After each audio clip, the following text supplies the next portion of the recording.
Howdy, brother. What's going on, man?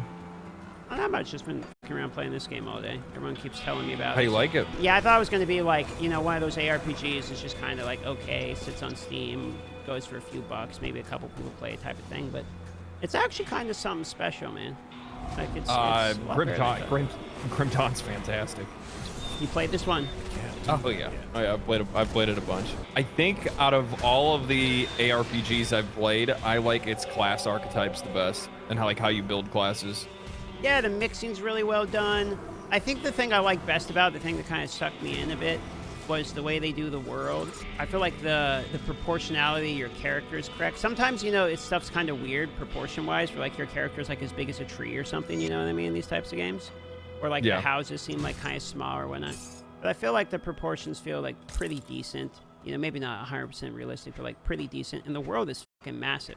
So it kind of feels like you can explore and there's a lot to discover. It doesn't really feel like the story or quest line is like shoved down my throat. It just kind of feels like I'm checking out, you know, a world. It feels a little bit of a mix of like survival apocalyptic zombie game and an ARPG, which is kind of a really interesting mix. Yeah, I liked the world a lot because it kind of almost felt like I was playing inside of my own little mini MMO or something like that. Yeah.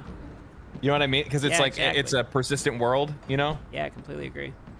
So like there's certain areas that have certain bosses that have certain things that you want and materials, and like if you want to go get like certain like some of the power-ups and stuff for some of your armor. What do you think about their like enchant system? I'm not sure if I've gotten there yet. Are you talking about the items that you place on the armor that give the little like the consumables? Yeah, the consumable stuff that you pick up all the time. Yeah, it's a pretty interesting way to do it. It feels like it's, I don't know if they get stronger later or something. I'm only like 8 or 9 hours into it at this point. But they feel fairly mild, you know? Yeah, they grow in potency. Yeah, so then I'll probably discover more about it later. I'm still in the campaign playthrough here. Yeah, no, I like it a lot, actually. I played it, you know, single player, multiplayer a few times as well. I just like that it doesn't use classes that you would normally see. Yeah, I like that. And then you can mix them. Like it doesn't feel like straight up sword and board, you know, like real OG medieval. It's kind of almost Western feeling. Yeah, because I mean, I think isn't there like a flamethrower build or something like that you can do? It's been a long time since I played it. There might be. I don't know. I haven't seen the flamethrower. I know there's a demolitionist that seems like a grenadier almost. They look kind of cool. So what's the class that you're playing right now?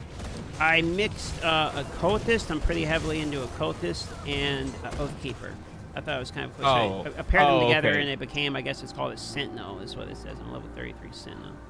Yeah, so you basically have stumbled upon the most powerful build in the game. I got you. This shit's that OP?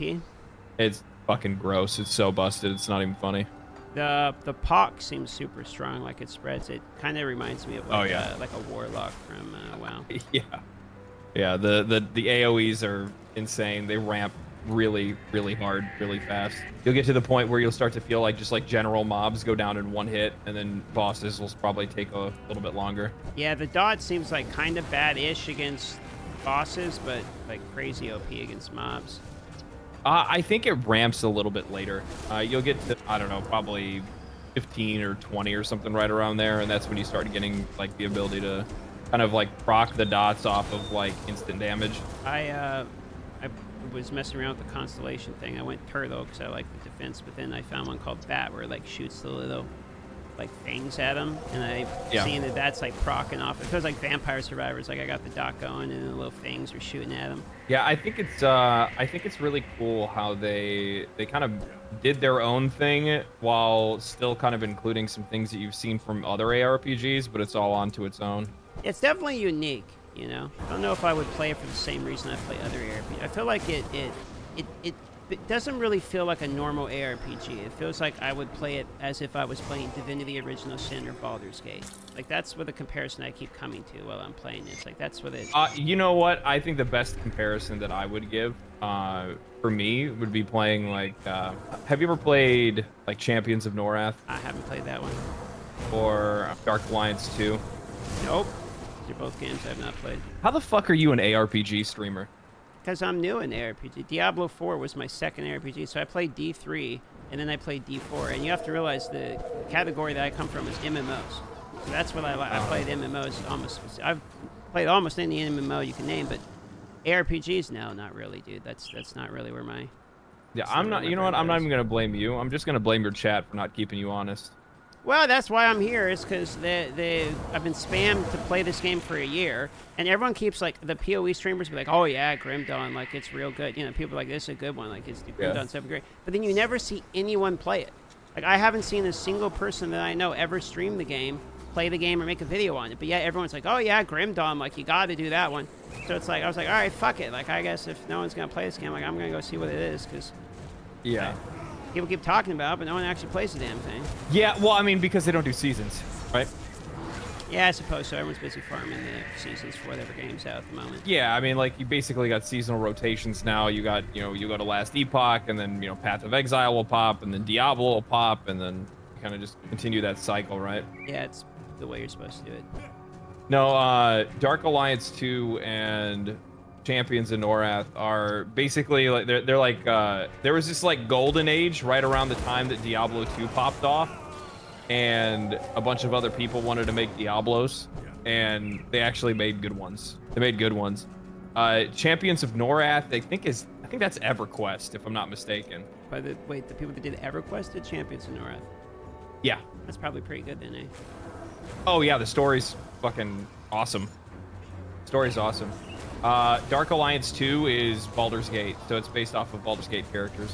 Oh, There's also Dark Alliance, the original one as well. I mean, it's good, but I think Dark Alliance 1's more like Diablo 1, where Dark Alliance 2 is kind of almost in between like Diablo 3 and Diablo 2. Diablo 2, I think, is like straight up. If I had to give the GOAT to one of them, for me it was Path of Exile, but then I played D2. I'm like, nah, this game's the GOAT. Like D2 is. Oh, D2 is way ahead of its time. It's phenomenal, and it's weird how well D2 managed to hit literally every criteria perfect. Like, it's the music, phenomenal. Voice acting, best in class. Like, story, phenomenal. Cutscenes, phenomenal. Like, it's all of it's perfect. Items feel great. Yeah. Like, you literally can improve it if you wanted to. And then somehow the Resurrected actually did do that. Like, it actually did literally make it better. But it initially wasn't going to. There was a bunch of stuff that Blizzard tried to do before the game was released and players pushed back on them for, but yeah. Yeah, no. Resurrected is fantastic. They did a great job with it. I mean, all you had to do was just update it visually, right? Pretty much. The visuals look pretty good. Although the first D2 playthrough I did with old school graphics because I wanted to see everything in old school, and then I played with the Resurrected, and yeah, the Resurrected's really nice. Oh yeah, oh yeah, yeah. Did you see the THQ showcase and they showed off Titan Quest 2? Yeah, I saw that. It wasn't a lot to go off of. I'm gonna like my chat didn't like my take on it. I think it looks lazy as shit. Yeah, I'm kind of waiting to see. I was thinking maybe Gamescom we get some like actual gameplay, because it just seemed like I don't know. I didn't really get that much hype for it. But then again, I feel like if I looked at Grim Dawn for 10 minutes, just some random gameplay, I probably think it was pretty fucking bad until I played. Yeah, except for Grim Dawn wasn't made in 2024. Yeah, fair enough. But it is 2016. It's just like, I mean, that's post E3. Oh, you asked me about Soulframe. I did. So I ended up actually making a video on it because our bald friend watched the reveal for it, the gameplay reveal for it, and had some pretty strong words for it. Oh, you did. That's right. Everyone's wrong about Soulframe. I did see this video pop up in my timeline. Yeah. It's one of those things. So like, as I started to cover Warframe, one of the things that I learned very quickly is that the developer loves to talk to their community, and they do it all the time, and they integrate their feedback and all that stuff. But the problem is that when they go to talk to audiences outside of their players, they're still acting like they're talking to their audience. So there's a lot of context that's missing, because players and the people that play Warframe and like digital extremes know what the company's doing and what they're talking about, but people outside of that have no idea. So like, as an example, the trailer that everybody watched and the opinions everybody ran off of, this game's not even in alpha. Yeah, but I guess people that don't play the game are going to still see it, and then people that see a game that looks, you know, rough, I don't really know if you're expecting the audience to be the ones to blame for not having played the games or not seeing it. So now people are just going to see a trailer. I don't know. I know. Opinion on that. I'm gonna push back against it because at the same time, we've seen plenty of games that have come out and they've showed early access gameplay and the players didn't freak out over it. Look at fucking Ashes of Creation. Yeah, but those are, I would say those are people that are 100% copium. Like, it's like the Star Citizen people. It's like the people that are so fucking in on MMO. Like, Ashes of Creation, I'll play because it's an MMO and fuck it. I mean, I got nothing better to do with my life than try whatever the latest MMO is. But, like, I 100% expect it to be dog shit. Hopefully it's wrong. It's not dog shit. And everyone's like, oh, no, it's going to be the best thing ever. My problem is anytime everything gets massively overhyped, I don't believe it. Like, I don't believe it anymore. And I used to get hyped about games, and now it's like, I got one shot. Now I'm seeing games that get hype as fuck, and then I go to try them, and they're the worst game I've ever played. So I absolutely do not believe hype anymore, and I'm just like, well, I don't know. I'll look at the trailer, I'll see what it thinks. If it looks like dog shit, if it looks like dog shit based upon the trailer, I'll probably think it's dog shit, and then I'll try it, and hopefully it's good. And that's pretty much how I feel about like 90% of games these days. I'm right there with you. In the case of Soulframe, because I saw somebody in chat said, why show gameplay trailer if it's an alpha? It's a bad defense. It's not a defense. The point is that the reason why they were trying to show the alpha is because they're planning on allowing players to get involved in the alpha and help them shape the game. It's no different than Larian Studios when they released their game into early access or anybody else. Except for this isn't early access. They're just going to allow players into the alpha. Where was that video for Soulframe that we've all seen? Where was that released? Was that released at TennoCon, or was that? It was it was at TennoCon. So it got reposted from TennoCon. Okay, and well, the funny thing is that then. before that trailer release was when they did their whole dev panel and talked about, you know, how early into the game they are, what their plans are for alpha access, so people can get, or pre-alpha is what it is, sorry, pre-alpha access, so players can get involved and try to like make the game what it is. I guess what it is that I just kind of pushed back on the whole, like the weird narrative that popped up is just like immediately dead on arrival game. And it's like, I don't disagree that the combat looks like shit. I think it looks like fucking garbage. I sat down with the developers. I told them I'm like, hey, you got to change this. I'm like, when I went to TennoCon and I talked to them, like, that combat looks rough. I don't know what you guys are trying to do with that, but that ain't it. And they're like, yeah, we've gotten some feedback on that. I think my thing is, if that's what they show, you can't expect any other response from people to be like, that looks bad. You know what I mean? Like, I'm not saying that the game's going to be bad, but I'm saying if you... Yeah. Oh, no, here's the thing. I don't want to say that I'm, like, upset that players had that kind of perception of it or anything like that. I'm more upset at the developer for not making it clear to the fans. That's what I said so much in the video. I'm like, that's their own fault. They fucked up in that. They should have came out and said, hey, this is pre-alpha gameplay that you're seeing. We're wanting to get players involved in the pre-alpha because we want this game to be successful. To be honest, the only way for you to get a game like that to be successful nowadays for live service is to get players to just basically make the game for you. Have you played this? First Descendant? Yeah, have you played this? Yeah, I actually kind of like that one, to be honest. What's your take? I don't know how I don't like I like at its core, the gameplay I actually really like. Reminds me of like The Division, beats like Destiny. It's kind of like its own thing and also everything else at the same time. There's a lot of things that I like about it, but at the exact same time, like, it's also just like a blatant soulless ripoff of Warframe and Destiny. Yeah, well, it's Nexon. You can't let them put any real effort in anything. Since Maplestory, Maplestory was the first game that I ever spent money on. Like, it was my first microtransaction. Really? Yeah, it was. I feel like Maplestory gets a pass for basically, in my opinion, being the reason pay to win actually did really start. Everyone puts it to the microtransactions to that fucking horse, which is the most overrated goddamn thing ever. It's like, okay, the horse armor. But I think Maplestory is the actual catalyst. Like, if I had to blame one person, I'd blame Nexon. Yeah, I would agree with that. I would agree with that. And that makes a lot of sense, right? Because Nexon games, as time has gone on, have only gotten worse with monetization. So you'd kind of expect that from the progenitor, right? Yeah, it's pretty bad, but I feel like people don't even realize how bad Maplestory originally was. I mean, not only did they have the lawsuit shit, but that's more recent that came out. The part that's hilarious is even the cosmetics were atrocious. So back in the day, there were cosmetics, and you would have to rent them. So you would pay for a cosmetic, and then I just got one shot again. You would pay for a cosmetic, and then you only have the cosmetic for like 2 weeks, and then you would have to re-up and pay for the cosmetic again. Ooh. That skill's What? not ready. No, I'm dead ass serious. You're renting your skins? You rent your skins. That's fucking smart, dude. No, dude, they made a bag. And then they would, in order to send messages, like I'm talking global messages, you would have to spend money. So it's straight up money to spend money or to send a message. So if you wanted to send a message that is like global, where everyone can see it, then you have to well out and buy something called a megaphone, and then everyone can see your message. So if you're trying to get a party or something, or you're trying to like buy somebody, because what used to happen is you would go to work, and so you would pay for something called leeching. So you would be like, hey, bind a bishop to AFK farm for me while I'm gone for 6 hours, pay X amount of gold. But in order to find that person, you're not just going to find a random fucking person willing to farm for you for 6 hours while you're AFK holding onto a rope. So you got to send a message that everyone can see.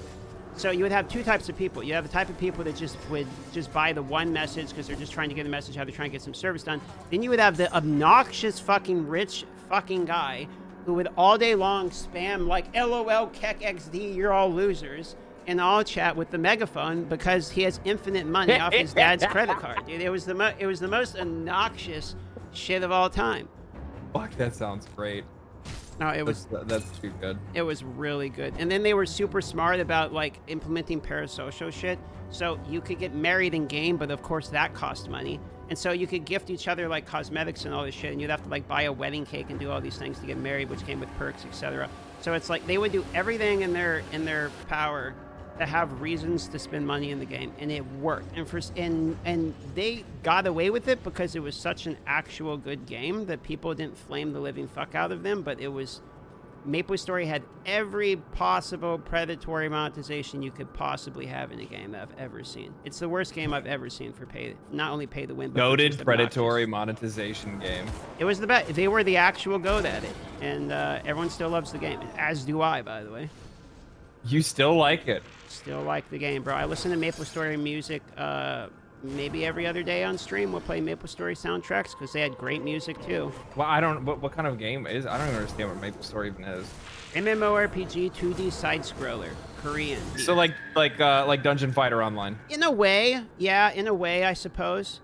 But you know, real like what's the anime art style with like the big heads? Like, is it chibi?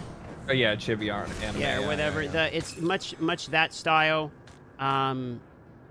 You know, it was one of the only like anime art styles I actually like. I kind of don't like anime. I like some anime, but like the real, you know, cookie cutter shit, like, you know, One Punch Man.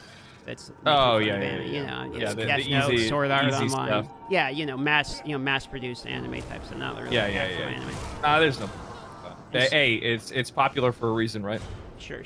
So that's that's the stuff that I like, but that was the one, like, I was like, I actually like this art style. I thought it looked cool. I never got into that kind of I never got into like mobile games or pay to win. I got one mobile game got me, and that was Summoner's War. That was it. Oh yeah, Summoner's War. That's the original Raid Shadow Legends. Yes, it is. It is. It's what made Gacha pop off in the West. It's quite blatantly what Raid ripped off, and a lot of the content creators I worked with back in the day when I was doing Raid videos, they were all like Summoner War creators, or they came from there. Oh, of course. Well, that's the first people they went to try to get them to push their game. Oh yeah, very similar market. Yeah.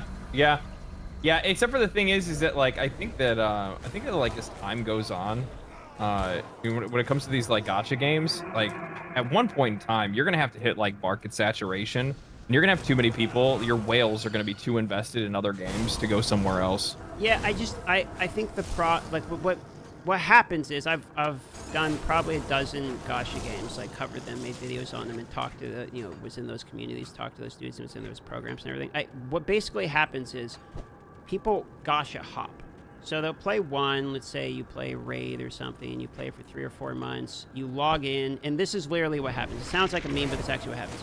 Because I myself have done this. You download the latest gacha, you're like, what's the best character? I'm interested. You try to pull it like you're at a casino. So you spend $100, $200 in the game, you just, for the fun of it, you probably don't even honestly care that much about the game.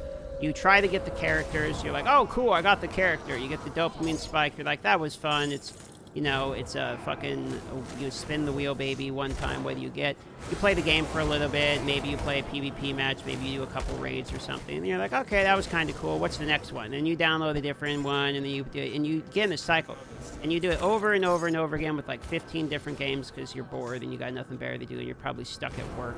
And you just want some little bit of fun, and your buddies probably will hop in with you, so you'll be playing one, and then your buddy will hop with you and go try out the other one, and you both try. It's like, all right, well, let's see what you can get. Let's see what I can get. And then it's a perfect fucking market strategy because the consumer shows up, they play the game, they spend 50 or $100, they see, you know, what they get, they probably had some fun with it, and then they never play the game again. Yeah, that definitely happens. That definitely happens.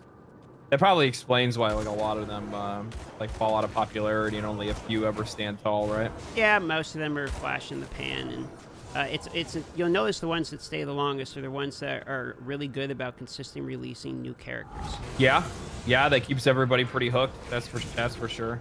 That's for sure. Yeah. Yeah. I'm wondering. Get the new character, basically. I'm just wondering when, like, I guess we kind of already. I was about to say, I wonder when we're gonna get like more like premium gacha games. Some of these like major, you know, bigger companies trying to get involved in this shit. But I mean, you already have MiHoYo, right? So yeah, I feel like it's pretty hard to beat them. But I don't know. I kind of didn't like their other. I liked Genshin a lot. I play a lot of Genshin. I actually thought that was a pretty good game, to be honest. You could play. I haven't really gotten into Genshin. I played Zenless Zone Zero because I got sponsored to make a video for it. I actually really liked it, but I think the reason why I like it is because like I'm a Persona fan, right? The game reminds me of Persona in a lot of ways. I played the Wuthering Waves one. I was bored to fucking tears.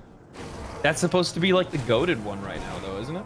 I don't know, dude. I can't play that shit. That game was dog shit for me. I logged in to play that one, and I'm going through 4 hours of like, it's like, Jesus, shut up, lady. Just sitting there moaning into the fucking mic for like literally hours on end, and I can't even play the game. Like I'm stuck locked into these unskippable dog shit cutscenes between like one cringy dude and some guy or some girl he's trying to bang. Like it's like I'm so over this. Just I want to fight something. Like let me kick a robot's ass. Instead, I'm sitting here listening to this fucking social anime dog shit. I could not. Are we talking about a game or are we talking about Twitch? It's yeah, well, you're not wrong about that one either, dude. It's just chatting simulator.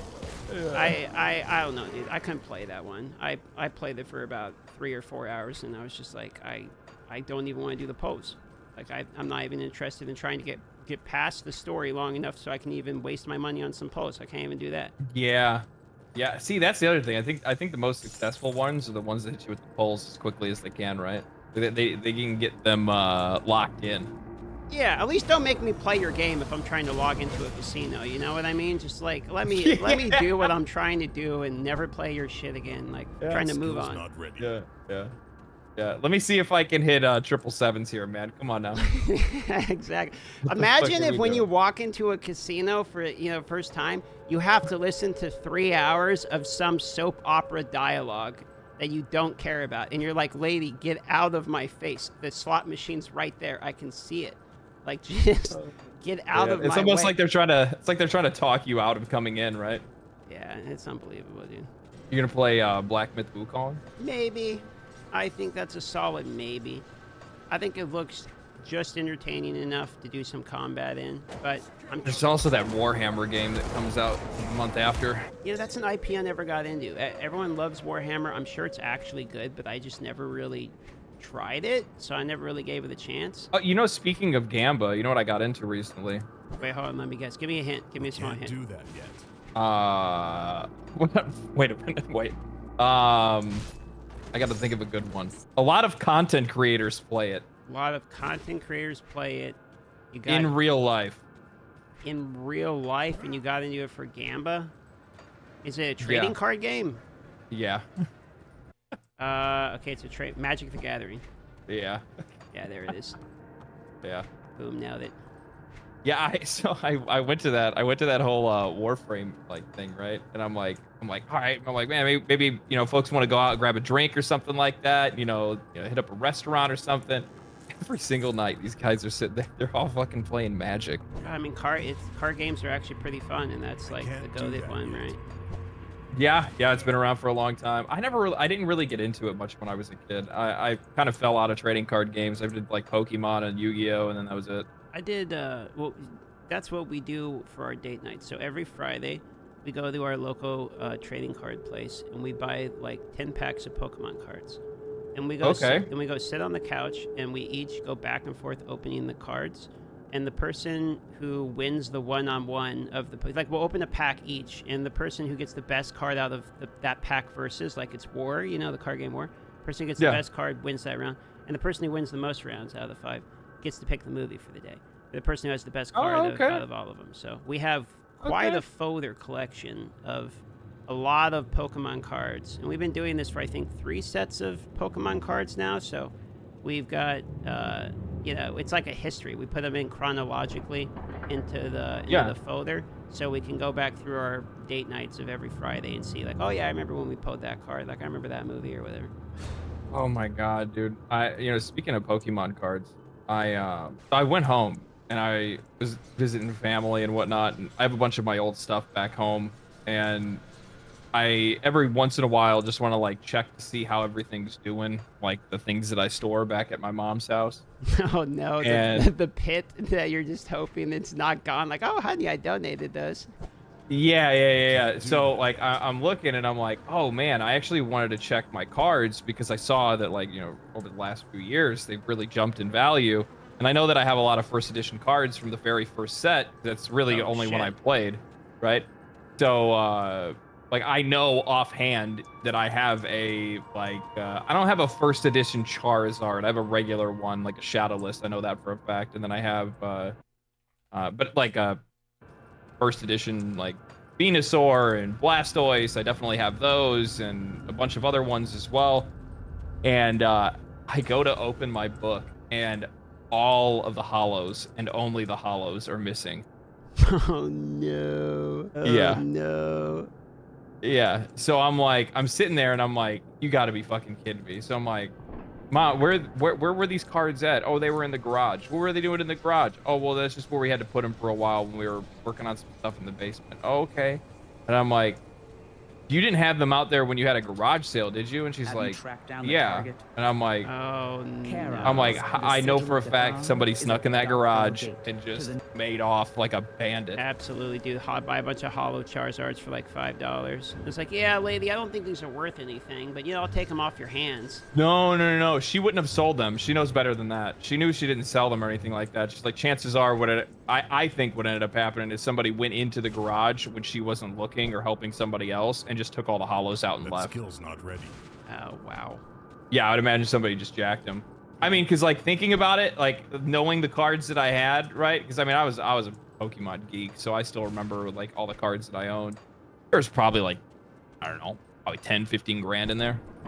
Yeah, I mean, if you had hollow first editions, dude, yet. like, you lost some money there for sure. Oh, yeah. Oh, yeah. Yeah. There goes your Lamborghini. Yeah. Out the door, man. Can't do that. Out the door. Yeah, it's actually probably. I tell myself 10 or 15 grand because it makes me feel better that it's, you know, that it's not that much, but likely it's a lot. It'd be like losing an Alpha Black Lotus. Oh, man. Yeah, but I noticed that, like, a lot of these, like, a lot of creators really like Magic the Gathering. I was like, well, you know, I'm going to more of these things, so, you know, having a hobby in the back of your pocket that everybody else, you know, has as well, probably not a bad idea, right? Yeah, I mean, at least it'll be entertaining for social settings. I was lost during this entire conversation in the same dungeon, and I finally found my way out. It took actually the entire time. Don't come online when I'm online. I'm streaming a little later than normal today, but... Oh, he's got you mixed up with the other Darth Microtransaction. That's what it is. The other ginger. Yeah. There's a couple of us. So how can I get into this this like PoE2 beta? You're hitting a sore spot. I'm not in it either. What? Yep, wild, right? But it's my fault. What did you do? I forgot to apply. That's what I did. And if you don't got the juice?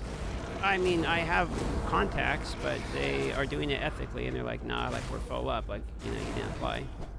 I don't just get streamer bennies. Apparently, a lot of other creators actually didn't get in either. So I have the feeling because it's NDA, it's just a technical test, and they're really bringing people in based upon their hardware. Yeah, I got into Deadlock. The hell is Deadlock? A game that apparently doesn't exist. Never heard of it. Yeah, I got an invite on Steam. It's Valve's new game. Valve's making a game. They still. Oh wow. Yes. That skill's not ready. It's actually kind of hype. It's like Overwatch meets Valorant. Those are two games that I don't give a shit about. You ever play any of the Splinter Cell games? Oh yeah. I can't do that yet. I liked the one that was on DS. I don't remember that. I don't remember the name of it either, but it was the first time I played Splinter Cell game. It was kind of fun, but I remember being kind of frustrating because the way that they split the screen wasn't really like that good. The DS for me was a cool combination of like, wow, I really like this platform, and then also like, wow, this platform fucking sucks. Like having to manage the two. It entirely depended upon how good the game was at managing the two screens. Like the games that realized, okay, you don't want to hold the console in one hand and use the fucking stylus. The bottom screen is just for information. Those were the games that were good. It's like your mini maps on the bottom screen. They understood that. The games that were dog shit were the ones that's like, oh, we have two screens. Let's do a fucking gimmick like it's the Wii. Let's go ahead and do like this thing where you have to play a mini game on the bottom with the stylus while you're holding it and pushing all the buttons on both sides. It's like, dude, do you think I have 3 arms, my dude? Like, I can't play this game. Yeah, there was only a few games that ever did it right. If I had to say, like, I know that The World Ends With You was really good on DS. There's a couple other ones, but yeah, I know exactly what you're talking about. I only ever use the DS to play RPGs anyway, JRPGs, stuff like that. I always like the Metroid games. Those are my favorite for Game Boy. Yeah.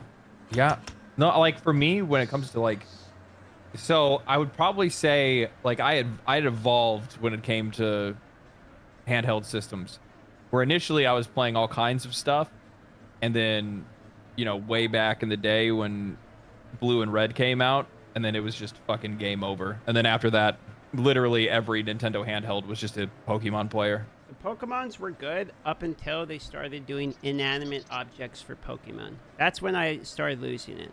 All right, maybe I've explained this before because it's straight up PTSD for me. But when I walked down the alleyway, and I think it was Black and White, maybe, and it was like dun dun dun dun dun, trash man is this, and it's a literal trash bag popped out behind the garbage dumpster. And I'm like, capture this trash bag. It's like, nah, I take out trash in real life. Like, I don't need to handle a fucking trash bag Pokemon. I turned down the guy. I stopped playing Pokemon at that point.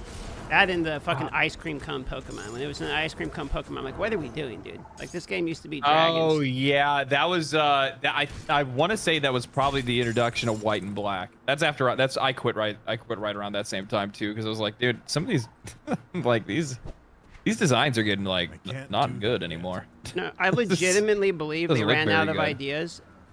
No, I legitimately believe they ran out of ideas, and the designers, what they were doing was they were sitting in their office twiddling their thumbs, and they were looking around in the office and just like pointing at stuff. They're like, a toaster man, that will work. My little toaster. And so they just started like bringing shit in. Oh, there's a trash can here. Trash can, Oman. It's like, can we make an animal? What, like, yeah. I see. That's the thing. I got to give it up to Digimon. They always kept it. They always kept it fresh. Digimon I don't think they bang an intro. They did have a banging intro. They never really dived into that kind of stuff. Plus, on top of that, I always liked their idea of evolutions and stuff. I always thought they did that stuff better. Honestly, both Digimon and Pokemon had like absolutely goated soundtracks. It's surprising how both of those carried so hard. Yeah. Did you ever play? Oh man, why can I not think of the game right now? So there was a Monster Tamer. That's what it was.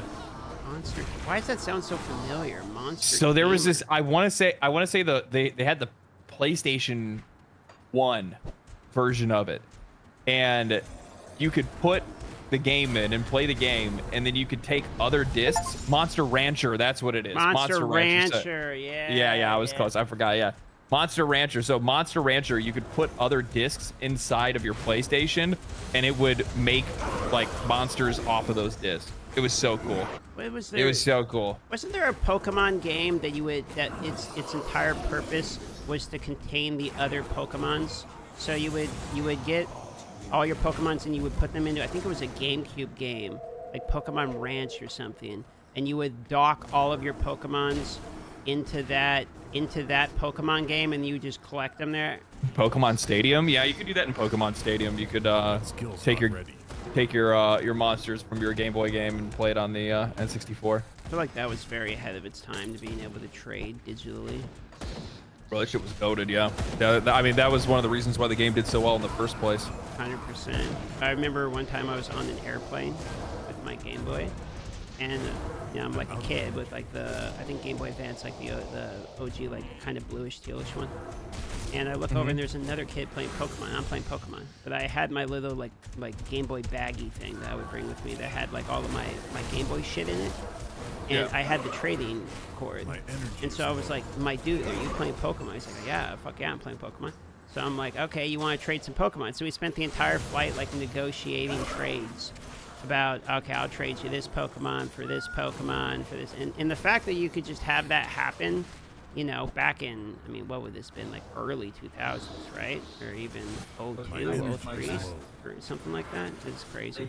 Late 90s, early 2000s, yeah. That's a wild Yeah, experience. I did the same time, especially when you would you'd meet some random kid that was also playing it, and you guys could trade, and then you just so happen to have some stuff that evolves after trading, and you're like, hey, Yeah. what you got?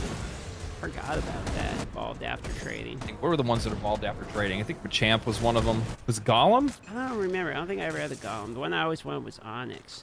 I know he doesn't evolve after trading, but I always thought he was fucking cool. Ghastly? Was Ghastly? Oh yeah, Gengar was another one of those trade ones, I think. Yeah. It's actually a good one. Yeah, I think Gengar was one of them. This build is actually kind of starting to pop off now with like the fangs and the... Oh, Alakazam. Yep, that was another one of them. Alakazam. Well, that is a cool... That one, he is not fallen off. He has continued to be a cool Pokemon, actually. Yeah. Man, yeah, it's been a long time since I've played. I still don't understand how they haven't tried to evolve that game any more than they have. Or how they've somehow slept on making an MMO. Literally the largest franchise ever of all time, bigger than McDonald's.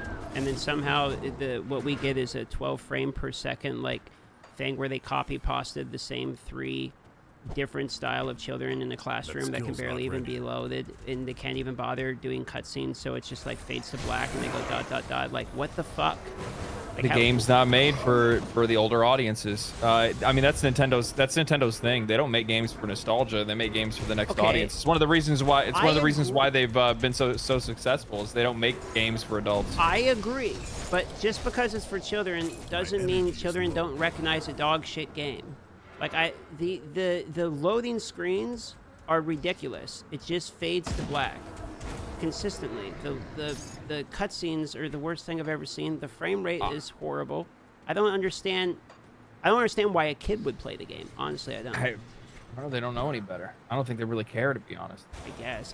Kids just don't care about performance in general. To be like, the thing is that one of the things that I've come across in some of the essays and the videos that I've made is that there are a lot of things that we were totally okay with putting up with years ago. I mean, like things like disconnect issues, things like, stuttering or graphical problems, games that froze or crashed. That shit happened all the time when we were kids, and it wouldn't bother us even for a second.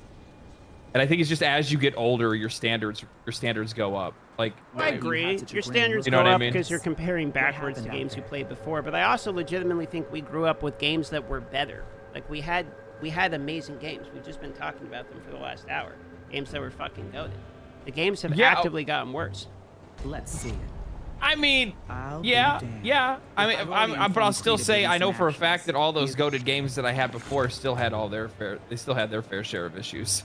True. I mean, true, but I still think like I remember having like old Pokemon files or my games like getting corrupted for some reason. Part of it was also just the medium, right? It was like discs and cartridges being things that can expire or get damaged. Yeah, the time of the tech. Okay, boys, if you're here, I'm gonna say goodnight to y'all. It was a fun stream. It was a nice like 9 hours or something like that. Grim Dawn is actually fucking goated. Good game, a lot of fun, and I will see you all on the next one.